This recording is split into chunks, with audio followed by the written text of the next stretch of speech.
City ರವಿಗೆ ರಾಜ್ಯಪಾಲರ ಬುಲಾವು. ದೇಶಾದ್ಯಂತ ಹೇಗಿದೆ ಯುಐ ಹವಾ? ಬೆಂಗಳೂರಲ್ಲಿ ಸಕ್ಸಸ್ ಮೀಟ್.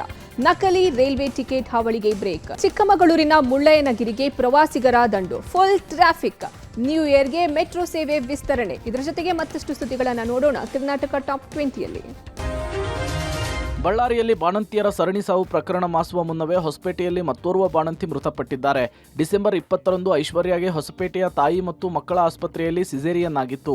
ಹೆರಿಗೆಯ ಬಳಿಕ ಹೊರಗಡೆಯಿಂದ ಇಡ್ಲಿ ತರಿಸಿ ತಿಂದಿದ್ರು.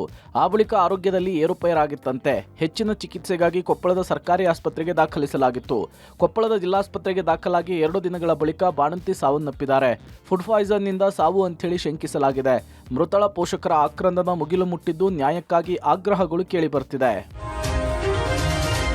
ದಕ್ಷಿಣ ಕನ್ನಡ ಜಿಲ್ಲೆಯಲ್ಲಿ ಭೀಕರ ಅಪಘಾತ ಸಂಭವಿಸಿದೆ. ಆಲ್ಟೋ ಕಾರೊಂದು ಚಾಲಕನ ನಿಯಂತ್ರಣ ತಪ್ಪಿ ಕಂದಕಕ್ಕೆ ಉರುಳಿ ತಂದೆ ಮಗ ಸೇರಿ 3 ಸ್ಥಳದಲ್ಲಿಯೇ ಸಾವನ್ನಪ್ಪಿದ್ದಾರೆ.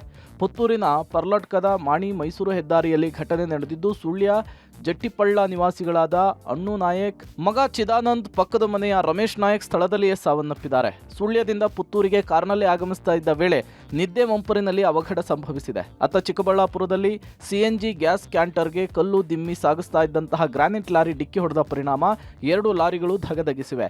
ಚಾಲಕ ನರಸಿಂಹಮೂರ್ತಿ ಮಾದಪ್ಪಗೆ ತೀವ್ರ ಗಾಯವಾಗಿದ್ದು ಬೆಂಗಳೂರಿನ ವಿಕ್ಟೋರಿಯಾ ಆಸ್ಪತ್ರೆಗೆ ದಾಖಲಿಸಲಾಗಿದೆ.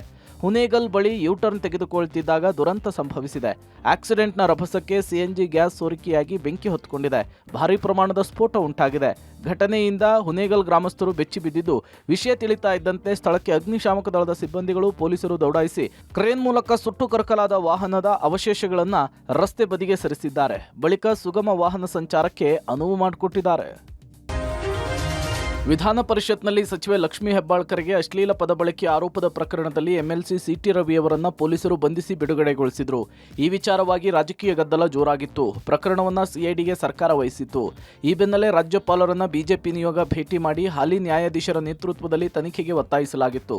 ಈ ಎಲ್ಲ ಬೆಳವಣಿಗೆಗಳ ಬೆನ್ನಲ್ಲೇ ಸಿಟಿ ರವಿಗೆ ರಾಜ್ಯಪಾಲ ಥಾವರ್ಚಂದ್ ಗೆಹ್ಲೋಟ್ ಅವರು ಬುಲಾವ್ ಕೊಟ್ಟಿದ್ದಾರೆ. ಘಟನೆಯ ಬಗ್ಗೆ ಮಾಹಿತಿ ಕಲೆ ಹಾಕಲು ಮುಂದಾಗಿದ್ದಾರೆ. ಸದ್ಯ ರಾಜ್ಯಪಾಲರು ದೆಹಲಿಗೆ ತೆರಳಿದ್ದು, ಹೀಗಾಗಿ ಮುಂದಿನ ವಾರ ರಾಜ್ಯಪಾಲರು ಸಿಟಿ ರವಿಯವರ ಭೇಟಿಯಾಗಿ ಚರ್ಚಿಸುವ ಸಾಧ್ಯತೆ ಇದೆ. ಕರ್ನಾಟಕ ಅಷ್ಟೇ ಅಲ್ಲದೆ ದೇಶ ವಿದೇಶಗಳಲ್ಲೂ ಯುಐ ಸಿನಿಮಾ ಭರ್ಜರಿ ಸದ್ದು ಮಾಡ್ತಾ ಇದೆ. ಇವತ್ತು ಬೆಂಗಳೂರಿನಲ್ಲಿ ಖಾಸಗಿ ಹೋಟೆಲ್ನಲ್ಲಿ ಯುಐ ಸಕ್ಸಸ್ ಮೀಟ್ ಏರ್ಪಡಿಸಲಾಗಿತ್ತು. ಕಾರ್ಯಕ್ರಮದಲ್ಲಿ real star Upendra, Lahari Velu, KP Srikanth, G Manohar Naidu ಸೇರಿದಂತೆ ಹಲವರು ಭಾಗಿಯಾಗಿದ್ದರು. ಸಿನಿಮಾ ತಂಡದಿಂದ ಕೇಕ್ ಕತ್ತರಿಸಿ ಸಂಭ್ರಮ ಆಚರಿಸಲಾಯಿತು.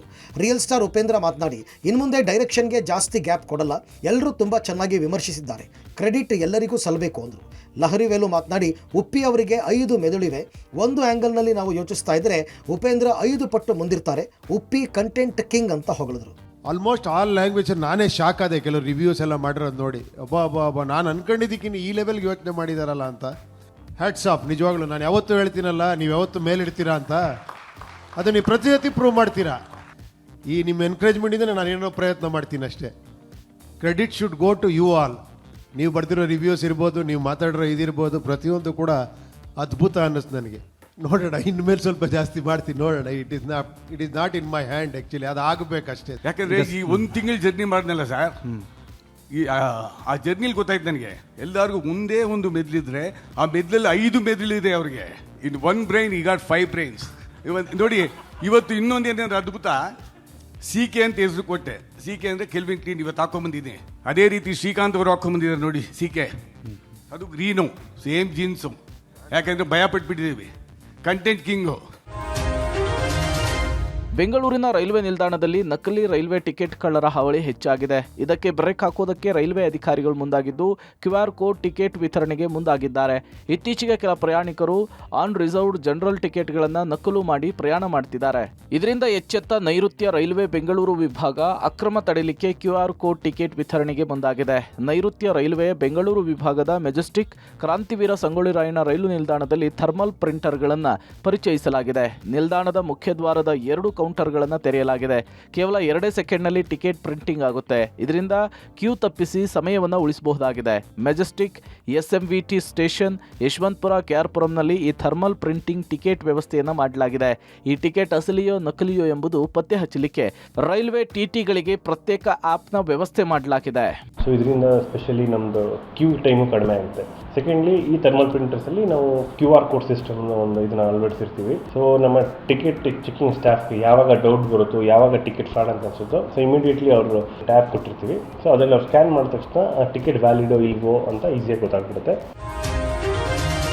ವೀಕೆಂಡ್ ಹಾಗೂ ಇಯರ್ ಎಂಡ್ ಹಿನ್ನೆಲೆಯಲ್ಲಿ ಪ್ರವಾಸಿ ತಾಣಗಳು ಫುಲ್ ರಶ್ ಆಗಿದೆ. ಕಾಫಿ ನಾಡು ಚಿಕ್ಕಮಗಳೂರಿಗೆ ಭಾರಿ ಪ್ರಮಾಣದ ಪ್ರವಾಸಿಗರು ಎಂಟ್ರಿ ಕೊಟ್ಟಿದ್ದಾರೆ. ಹೀಗಾಗಿ ಮುಳ್ಳಯ್ಯನಗಿರಿಯಲ್ಲಿ ಗಂಟೆಗಟ್ಟಲೆ ಟ್ರಾಫಿಕ್ ಜಾಮ್ ಉಂಟಾಗಿದೆ. ನಿನ್ನೆ ಒಂದೇ ದಿನ 1800ಕ್ಕೂ ಅಧಿಕ ವಾಹನಗಳು ಬಂದಿದ್ದು ಚಿಕ್ಕಮಗಳೂರಿನ ಮುಳ್ಳಯ್ಯನಗಿರಿ ಹಾಗೂ ಮಾರ್ಗದಲ್ಲಿ ಸಂಚಾರ ದಟ್ಟಣೆಯಾಗಿದೆ. 1 ಗಂಟೆಗೂ ಹೆಚ್ಚು ಹೊತ್ತು ಉಂಟಾದಂತಹ ಟ್ರಾಫಿಕ್ ಜಾಮ್ನಿಂದ ಪ್ರವಾಸಿಗರು ಪರದಾಡಿದ್ರು. ಟ್ರಾಫಿಕ್ ಕ್ಲಿಯರ್ ಮಾಡಲಿಕ್ಕೆ ಪೊಲೀಸರು ಹರಸಾಹಸ ಪಟ್ಟರು. ಈ ವರ್ಷ ಪೂರ್ತಿ ಮಳೆಯಿಂದ ಮುಳ್ಳಯ್ಯನಗಿರಿ ಸೌಂದರ್ಯ ಇಮ್ಮಡಿಗೊಂಡಿದೆ. ಪ್ರವಾಸಿ ತಾಣಗಳ ಸೌಂದರ್ಯಕ್ಕೆ ಜನ ಮಾರು ಹೋಗ್ತಿದ್ದಾರೆ. 2 ವರ್ಷಗಳಿಗೆ ಹೋಲಿಸಿದರೆ ಈ ವರ್ಷ ಪ್ರವಾಸಿಗರ ಸಂಖ್ಯೆ ಗಣನೀಯವಾಗಿ ಏರಿಕೆಯಾಗಿದೆ. ಹೊಸ ವರ್ಷದ ಆಚರಣೆಗಾಗಿ ದೇಶ ವಿದೇಶ ಸೇರಿದಂತೆ ರಾಜ್ಯದ ಮೂಲೆ ಮೂಲೆಗಳಿಂದ ಪ್ರವಾಸಿಗರು ಬರುವ ನಿರೀಕ್ಷೆ ಇದೆ. ಬೆಂಗಳೂರಿಗರಿಗೆ BMRCL ಗುಡ್ ನ್ಯೂಸ್ ಕೊಟ್ಟಿದೆ. ಹೊಸ ವರ್ಷದ ಸಂಭ್ರಮಾಚರಣೆಯಲ್ಲಿ ಪಾಲ್ಗೊಳ್ಳುವವರ ಅನುಕೂಲಕ್ಕಾಗಿ ನಮ್ಮ ಮೆಟ್ರೋ ತನ್ನ ಸೇವಾ ಅವಧಿಯನ್ನು ವಿಸ್ತರಿಸಿದೆ. ನೇರಳೆ ಮತ್ತು ಹಸಿರು ಮಾರ್ಗಗಳಲ್ಲಿ ಕೊನೆಯ ರೈಲು ಜನವರಿ 1ರ ಮುಂಜಾನೆ 2 ಗಂಟೆಗೆ ಎಲ್ಲ ಟರ್ಮಿನಲ್ ನಿಲ್ದಾಣಗಳಿಂದ ಹೊರಡಲಿದೆ. ಮೆಜೆಸ್ಟಿಕ್ನಿಂದ ಕೊನೆಯ ರೈಲು ಎಲ್ಲ 4 ದಿಕ್ಕುಗಳಿಗೆ ಮುಂಜಾನೆ 2 ಗಂಟೆ 40 ನಿಮಿಷಕ್ಕೆ ಹೊರಡಲಿದೆ.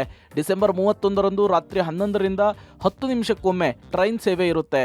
MG ರಸ್ತೆ ಮೆಟ್ರೋ ನಿಲ್ದಾಣ ಜನಸಂದಣಿ ಹೆಚ್ಚಾಗಿರೋದ್ರಿಂದ ಪ್ರವೇಶ ಹಾಗೂ ನಿರ್ಗಮನದ ದ್ವಾರ ಬಂದಿರುತ್ತೆ. ಯಾವುದೇ ಗಮ್ಯ ಸ್ಥಾನಕ್ಕೆ ₹50 ಫಿಕ್ಸ್, ಪೇಪರ್ ಟಿಕೆಟ್ ಫಿಕ್ಸ್ ಇರುತ್ತೆ. ರಾಜ್ಯದಲ್ಲಿ ಕಾಡು ಪ್ರಾಣಿಗಳ ಕಾಟ ಹೆಚ್ಚಾಗಿದೆ. ಚಿರತೆಯನ್ನ ಬೇಟೆಯಾಡಲು ಹುಲಿ ಮುಂದಾದಂತಹ ದೃಶ್ಯ ಸಫಾರಿಯ ವೇಳೆ ಪ್ರವಾಸಿಗರ ಕ್ಯಾಮೆರಾಕ್ಕೆ ಸೆರೆಯಾಗಿದೆ. ಮೈಸೂರಿನ ನಾಗರಹೊಳೆ ಅರಣ್ಯದ ದಮ್ಮನಕಟ್ಟೆಯಲ್ಲಿ ಸಫಾರಿ ವೇಳೆ ಈ ದೃಶ್ಯ ಸೆರೆಯಾಗಿದೆ. ಚಿರತೆಯನ್ನ ನೋಡಿ ಬೇಟೆಯಾಡಲು ಹುಲಿ ಮುಂದಾಗಿದೆ. ಈ ವೇಳೆ ಹುಲಿಯಿಂದ ತಪ್ಪಿಸಿಕೊಳ್ಳಲು ಚಿರತೆ ಮರವೇರಿದೆ. ಹಾಸನ ಜಿಲ್ಲೆಯ ಗಜಪಡೆ ಹಾವಳಿ ಮುಂದುವರೆದಿದ್ದು ಭತ್ತದ ಬೆಳೆಯನ್ನ ಸುಮಾರು 60 ಕ್ವಿಂಟಲ್ ಭತ್ತವನ್ನ ಕಾಡಾನೆಗಳ ಹಿಂಡು ತಿಂದು ಹಾಕಿರುವಂತಹ ಘಟನೆ ಬೇಲೂರು ತಾಲೂಕಿನ ದೇವಲಾಪುರ ಗ್ರಾಮದಲ್ಲಿ ನಡೆದಿದೆ. ಗ್ರಾಮದ ಮನು, ಹೂವೇಗೌಡ, ಹಾಲೇಗೌಡ, ಹಿರಿಗೌಡ, ಶರತ್, ರಮೇಶ್ ಎಂಬುವರನ್ನ ಭತ್ತವನ್ನ ಕಟಾವು ಮಾಡಿ ಟ್ರಾಕ್ಟರ್ ಮೂಲಕ ಭತ್ತ ಸಾಗಿಸಲಿಕ್ಕೆ ಸಿದ್ಧತೆ ನಡೆಸಿದ್ರು. ತಡರಾತ್ರಿ ದಾಳಿ ಮಾಡಿರುವ 12 ಕಾಡಾನೆಗಳಿದ್ದಂತಹ ಹಿಂಡು 8 ಜನ ರೈತರಿಗೆ ಸೇರಿದ ಸುಮಾರು 60 ಕ್ವಿಂಟಲ್ ಭತ್ತವನ್ನ ತಿಂದು ಹಾಕಿದ್ದಲ್ಲದೆ ಉಳಿದ ಭತ್ತದ ಚೀಲಗಳನ್ನು ಚೆಲ್ಲಾಪಿಲ್ಲಿ ಮಾಡಿವೆ. ಅಂದಾಜು ₹3 ಲಕ್ಷ ಬೆಲೆಯ ಭತ್ತವನ್ನ ಗಜಪಡೆ ನಾಶ ಮಾಡಿದ್ದು ಕೈಗೆ ಬಂದ ತುತ್ತು ಬಾಯಿಗೆ ಬಾರದಂತಹ ಸ್ಥಿತಿ ರೈತರದ್ದಾಗಿದೆ. ಇನ್ನು ದಟ್ಟ ಅರಣ್ಯದಲ್ಲಿ ಕಾಣಸಿಗುವಂತಹ ಅಪರೂಪದ ಅಟ್ಲಾಸ್ ಪತಂಗ ಹಾಸನದಲ್ಲಿ ಪ್ರತ್ಯಕ್ಷವಾಗಿದೆ. ಪಶ್ಚಿಮ ಘಟ್ಟದಲ್ಲಿ ಕಂಡುಬರುವ ಚಿಟ್ಟೆಗಿಂತ ಗಾತ್ರದಲ್ಲಿ ದೊಡ್ಡದಾದ ಅಪರೂಪದ ಪತಂಗ ಇದಾಗಿದೆ.